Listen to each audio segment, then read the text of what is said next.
Assalamu alaikum and welcome to Educare. Our next topic is tax administration, a very important topic in the F6 ACS syllabus. So इसमें try ये किया गया है कि आपको information पहले बताई जाए about the rules and regulation and then उस इन्फॉर्मेशन से रिलेटेड जो भी MCQs हैं, चाहे वो कैप्लन की किट के हैं, चाहे BB किट के हैं, वो साथ साथ सॉल्व किए जाएँ. So let's start. Under the self-assessment system for individuals, the burden is on the taxpayer that he has to provide information. उसे अपनी information provide करनी है, calculate करनी है उसने अपनी tax liability. Taxpayer को notice send किया जाएगा self-assessment tax return जमा कराने के लिए annual basis पे. Return complete और file की जा सकती है either paper form में और online form में.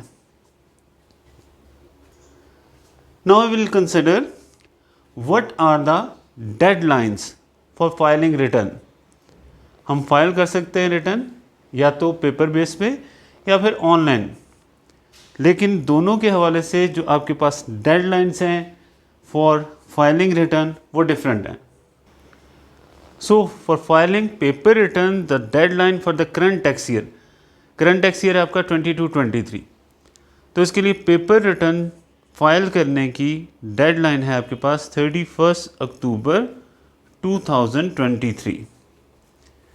पेपर रिटर्न जमा कराने की लास्ट डेट है आपकी 31 अक्टूबर 2023 और ऑनलाइन रिटर्न सबमिट कराने की लास्ट डेट है आपके पास 31 जनवरी 2024. Deadline for submitting the return is later of. In case notice issue किया जा रहा है HMRC की तरफ से कि फाइल करें return, in that case we have to consider 3 dates. First 2 तो यही डेट्स हैं. पेपर रिटर्न की डेट 31 अक्टूबर 2023, सेकेंड 31 जनवरी 2024 और third 3 months after the formal issue of notice by HMRC to file a return. If that is later then 31 October January deadline. अगर ये आपके पास लेटर है तो इसी डेट को आप कंसिडर करेंगे that this is the deadline for submitting the return.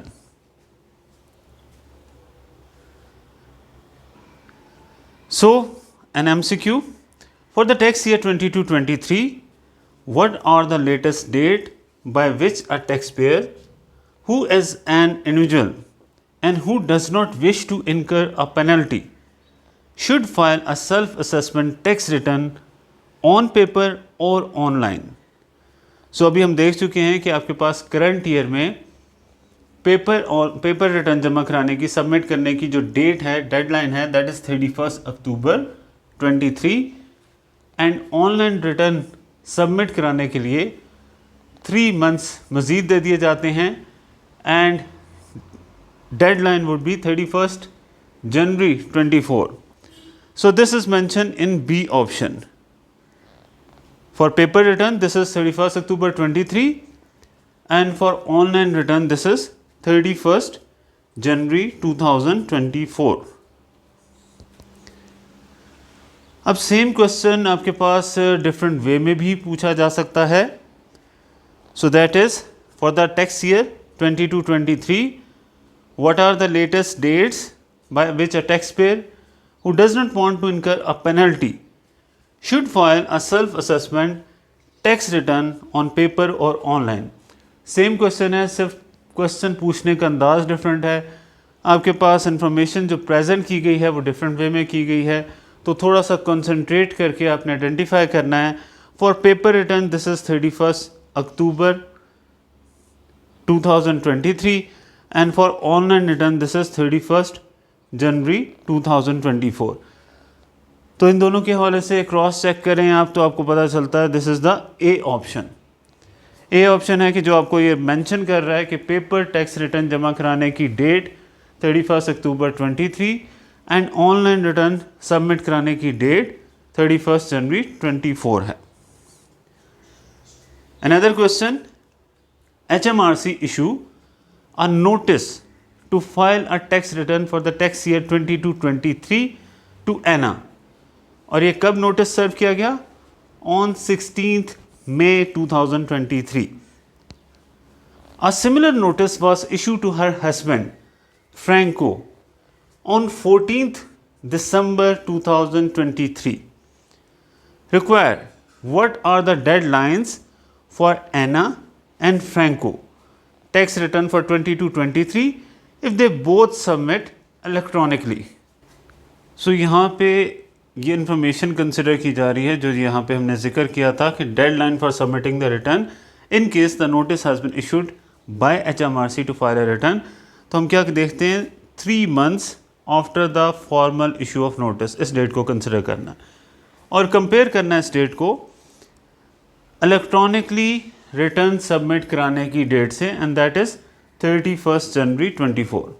So in this question क्योंकि एना एंड फ्रैंको दोनों रिटर्न इलेक्ट्रॉनिकली जमा करा रहे हैं तो उनके लिए डेट बनती है 31 जनवरी 24. नाउ कंसिडर दैट एना ने जो रिटर्न जमा कराई है दैट इज़ या नोटिस उसे इशू किया गया वो 16 मई 23 को इशू किया गया. 3 months after the issuance of notice क्या डेट बनती है? ये बनती है जून जुलाई अगस्त, 16 अगस्त 23. सो इन दोनों में से लेटर डेट क्या है? दोनों में से लेटर डेट है 31 जनवरी 24. सो एना के लिए डेट है 31 जनवरी 24 और ये एक ही ऑप्शन में गिवन है, डी में. अच्छा, बी में भी है, राइट. सेकंड, अगर हम फ्रैंको के हवाले से कंसिडर करें तो उसने भी इलेक्ट्रॉनिकली सबमिट की है रिटर्न. तो एक डेट हमने कंसिडर करनी है इलेक्ट्रॉनिकली सबमिट कराने की डेट, दैट इज़ 31 जनवरी 24, और कंपेयर करना है उसे 3 months after the issuance of notice. 3 months after the issuance of notice date would be 14th of March, और 13th ऑफ मार्च कह सकते हैं, 13th of March 2024. So now which date is later? So here in case of Franco आपके पास जो later date है वो है 13th March 2024. So Anna के लिए deadline है 31st January 24 और Franco के लिए 13th March.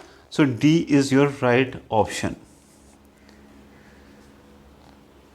Now we have to consider the dates, filing date and actual filing date. So here filing that means कि जिस डेट तक आपको ये रिटर्न सबमिट करानी है for both electronic and paper return for the tax year 22-23 आपके पास 31 जनवरी 24 is set to be the filing date. Filing date क्या है कि जिस डेट तक आपको रिटर्न सबमिट करानी. दोनों केसेस में चाहे वो ऑनलाइन है चाहे वो आपके पास पेपर रिटर्न है. And What is mean by actual filing date? Actual filing date means कि जिस डेट को टैक्स पेयर अपनी रिटर्न इन एक्चुअल जमा करा रहा है, सबमिट कर रहा है, जिस डेट को actually the taxpayer submit his return, that date is known to be actual filing date. और ये कुछ भी हो सकती है. Every taxpayer can submit the tax at different dates. No doubt अगर वो लेट टैक्स रिटर्न जमा कराता है तो he has to pay interest, he has to pay penalty, but practically it is possible कि डिफरेंट इंडिविजुअल डिफरेंट डेट्स पे return submit कराते हैं. तो जिस भी डेट पे वो रिटर्न सबमिट कराएंगे that is known to be their actual filing date. अब हमें कंसिडर ये करना है कि what are the due date of amendment. Amendment का ये है कि sometimes some obvious error are later discover by the individual himself. कुछ एरर होगी थी रिटर्न सबमिट कराते वक्त, इन्फॉर्मेशन प्रोवाइड करने के हवाले से कुछ एरर होगी थी जिसे लेटर ऑन इंडिविजुअल ने खुद से आइडेंटिफाई किया तो वो उसे अमेंड करना चाहता है. तो उसके लिए क्या ड्यू डेट है? सेम इसी तरह some obvious error are identified by HMRC, तो HMRC भी अमेंडमेंट कर सकता है. In that case what is the due date for amendment if the amendment is made by HMRC. अगर HMRC अमेंडमेंट करता है तो उसके लिए क्या ड्यू डेट है?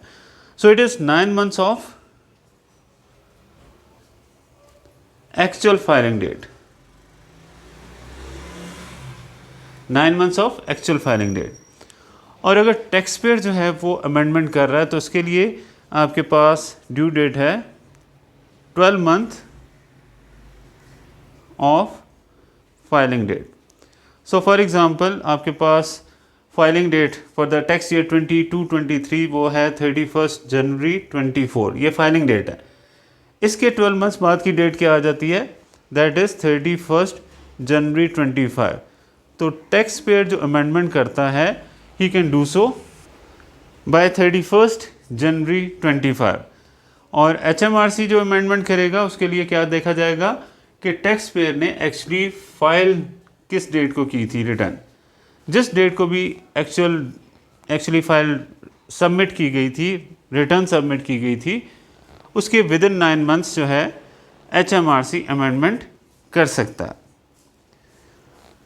Now is the deadline same regardless of whether the return is filed on paper or electronically? Answer is yes. Next question, what details are included in the main tax return form? तो उसमें tax payer का नाम और address और certain type of investment income mention की जाती है। Detail जो आपके पास इंक्लूडेड है in the main tax return form वो क्या क्या हैं, taxpayers name, address and certain type of investment income. What type of tax are covered in the tax return, किस किस्म के टैक्स जो है वो टैक्स रिटर्न में कवर किए जाते हैं। So these are income tax, NIC contribution for class 2 and class 4 and CGT capital gain tax, ये सब आपके पास टैक्स रिटर्न में कवर किए जाते हैं। Now what is the due date of payment, and that is again 31 January 24 for the tax year 22-23, जो कि आपके पास एंड हो रहा है 5 अप्रैल 23 को। तो उसके बाद जो भी 31 जनवरी आती है that is said to be due date of payment of tax. Now, how employees pay their tax liability? Generally, the employee paid their tax liability through the system PAYE, means pay as you earn. लेकिन अगर उनकी और source of income भी है कि जो आपके पास इस पे एज यू अर्न के थ्रू कंप्लीटली पे नहीं की जा सकती, so then they have to submit the return. Now, what is mean by the statement of account? Statement of account क्या है? पहली बात है, this is said to be the reminder of amount owing to HMRC, कि कितनी amount आपने HMRC को देनी है, उसके मुतालिक रिमाइंडर HMRC की तरफ से दिया जाता है, जिसे कहते हैं statement of account, and it is issued by HMRC। Obviously इसे HMRC इशू करेगा। Next question, the statement of account sets out, mean statement of account में क्या क्या इन्फॉर्मेशन HMRC मेंशन करता है तो ये रिमाइंडर है HMRC की तरफ से कि कितने पैसे HMRC को अदा करने हैं, बट उन अमाउंट में क्या क्या अमाउंट शामिल हो सकती है, that is first tax charge, second interest charge, अगर लेट पेमेंट की जा रही है तो इंटरेस्ट चार्ज किया जाता है, third penalty charge, and sometime the tax payer has already paid some amount of tax, so payment already made by taxpayer is also mentioned in the statement of account. Now it is about the time limit for notifying HMRC of chargeability. यानी first time आपने इतनी income earn की है कि now you have to pay tax, अब इस सिलसिले में you have to inform the HMRC. So it is the duty of the taxpayer to inform HMRC about the chargeability. So taxpayer who do not receive a notice to file a return are required to notify to HMRC if they have income or chargeable gain on which tax is due. अगर उनकी कोई ऐसी income बनती है, कोई ऐसा chargeable gain बनता है कि जिस पे उन्हें टैक्स पे करना है, then they have to notify the HMRC. And this is 6 months from the end of tax year in which the liability arises. So for example अगर लाइबिलिटी आपके पास 22-23 के टैक्स ईयर में अराइज हुई है, इन दैट केस आपके पास year ending date है 5 अप्रैल 23 and exactly 6 months after जो आपके पास डेट आती है वो आ जाती है 5 अक्टूबर 2023. So this is said to be the date और time limit for notifying HMRC about the chargeability. Some other information about who does not have to give notice of chargeability, किसे नोटिस नहीं देना चाहिए. A taxpayer who has no chargeable gain and who is not liable to higher rate tax if their income is taken into account under pay as you earn, if their income is from a source of income not subject to tax under self assessment, उनकी कुछ ऐसी income है जो self assessment के तहत tax नहीं की जाती, या फिर उनकी जितनी भी टैक्स की अमाउंट है वो पे एज यू अर्न के तहत पे की गई है, has had income tax deducted at source, खुद ही उन्होंने टैक्स डिडक्ट कर दिया है, एंड ए सेविंग इनकम और डिविडेंड इनकम जो कि saving income nil rate band और dividend income nil rate band में फॉल करती है. वी नो दैट कि सम आपके पास पोर्शन जो सेविंग इनकम का है या डिविडेंड इनकम का है वो आपका टैक्सेबल नहीं है. तो अगर ऐसे पोर्शन ऑफ इनकम की बात है तो तब भी उन्हें नोटिस ऑफ चार्जेबिलिटी इशू करने की टैक्स पेयर को ज़रूरत नहीं है. Now due date of payment of capital gain tax. Capital gain tax को पे करने की डेट क्या है?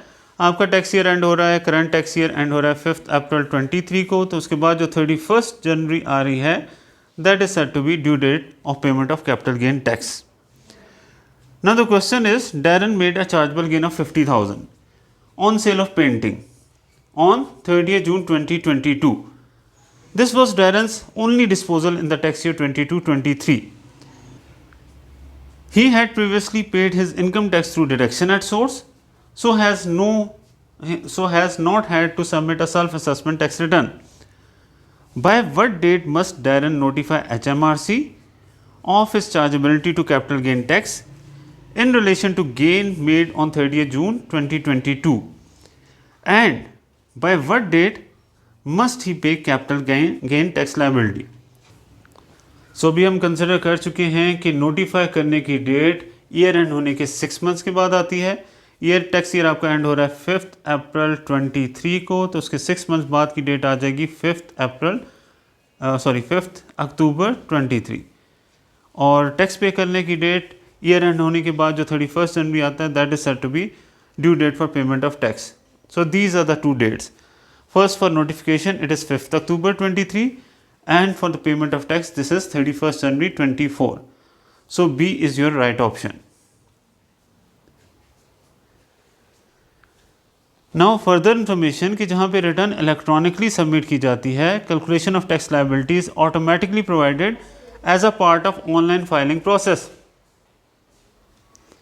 Where paper return is submitted, HMRC will calculate tax liability on behalf of taxpayer, provided the tax return is submitted by 31st October deadline. तो अगर online जमा कराते हैं तो ऑनलाइन जमा कराते वक्त आपकी टैक्स लायबिलिटी कैलकुलेट हो जाती है, लेकिन अगर पेपर रिटर्न सबमिट कराई गई है तो in that case HMRC on behalf of taxpayer tax calculation करेंगे, but subject to a condition के रिटर्न 31 अक्टूबर तक सबमिट करा दी गई हो. Now what if a self assessment tax return is not filed by filing date? What if self assessment tax return is not filed by the filing date? In that case HMRC may determine the amount of tax due. कर सकती है, must नहीं, लाजमी नहीं कि करेगी, but may determine the amount of tax due. Can a tax payer appeal against such determination? क्या कोई टैक्स पेयर इसके अगेंस्ट अपील कर सकता है? So answer is no. Up to what date determination can be made? A determination can be made at any time within 3 years of filing date. Any time within 3 years of filing date. Next is about records. Taxpayer, the self-employed taxpayer, must keep all the records until 5 years after the 31st January filing date. So for example, tax year 22-23 है अगर, तो इस सूरत में the record must be retained by 31st January 29. Filing date है ना आपके पास 31st जनवरी 24, तो उसके 5 years तक यानी 31st जनवरी 29 तक रिकॉर्ड को मस्ट रिटेन रखना है. Other tax payer they must keep all the records until the later of. तो 3 डेट्स कंसिडर करनी है. 12 months after the 31st January filing date यानी 31st January 25. Second, the date on which compliance check into the return is completed. And third, the date on which it become impossible for a compliance check to be started. या फिर वो date कि जिस date को compliance check impossible हो गया।